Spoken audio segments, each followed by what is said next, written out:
আপনার সন্তানের মাথায় জীবনে একবার হলেও এই দোয়াটি পড়ে ইনশাআল্লাহ তাআলা ফু দিবেন, তাহলে দেখবেন ওর মেধা এমন ভাবে বাড়বে, ওর জীবনে এত বড় হবে যেটা আপনি কল্পনাও করেন না। লাইফ অন্তত একবার হলেও এটা আপনার করা উচিত, কারণ এই দোয়াটি নবী সাল্লাল্লাহু আলাইহি ওয়াসাল্লাম করেছিলেন এমন একজন সাহাবীর জন্য, যে ওই সাহাবী জগৎ বিখ্যাত সাহাবী হয়ে গিয়েছিলেন। এজন্য এই দোয়াটা অত্যন্ত পাওয়ারফুল একটা দোয়া। এই পৃথিবীতে আপনি যত বড় বড় আলেম দেখেছেন কিংবা যত বড় বড় মুহাক্কিক, মুফাসসির, মুহাদ্দিস দেখেছেন, সকলের জন্যই তাদের বাবা মা, তাদের উস্তাদরা এই দোয়াটা করতেন। অসাধারণ একটি দোয়া। এই দোয়াটা ইনশাআল্লাহ জীবনে একবার হলেও করা উচিত। একবার কেন, আপনার সুযোগ থাকলে আপনি প্রতিদিন করবেন, কারণ এই দোয়াটা এত অসাধারণ দোয়া। এই দোয়া করেছে আর সে ফল পায় না এমন হয় না।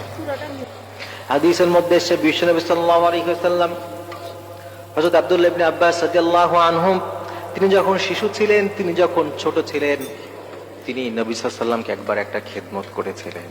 আমার নবীজি তার উপরে এই পরিমাণ খুশি হলেন, এই পরিমাণ সন্তুষ্ট হয়ে গেলেন, নবীজি তাকে ফু দিলেন, তার মাথায় হাত রাখলেন। এরপরে এই অসাধারণ দোয়াটি পড়ার কারণে মুহাদ্দিসিনরা ব্যাখ্যা করেছেন, আল্লাহ তাআলা তার জেহেন জাকুয়াত এই পরিমাণ বাড়িয়ে দিয়েছিলেন।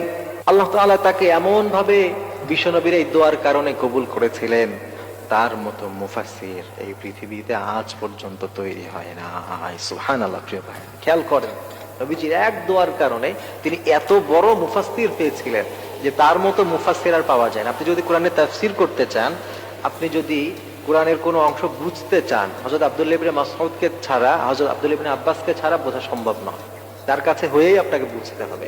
এত বড় মুহাদ্দিস, এত বড় মুফাসসির আল্লাহ তাআলা তাকে বানিয়ে দিয়েছিলেন। এজন্য আপনি যদি আপনার সন্তানের ভালো চান, আপনি যদি চান আপনার সন্তান বড় হোক, আপনার সন্তান অনেক ভালো কিছু দ্বীনের জন্য করুক, মানুষের জন্য, কল্যাণের জন্য কিছু কাজ করে যাক, কিছু করে যাক, এই পৃথিবীতে কিছু রেখে যাক যেটা আপনার জন্য জান্নাতে উসিলা হতে পারে, তাহলে আপনার সন্তানকে নিয়মিত আপনি এই দোয়া পড়বেন। বিষ্ণু সাল্লাল্লাহু আলাইহি ওয়াসাল্লাম এই দোয়াটি অসাধারণ একটু দোয়া শিখিয়েছিলেন।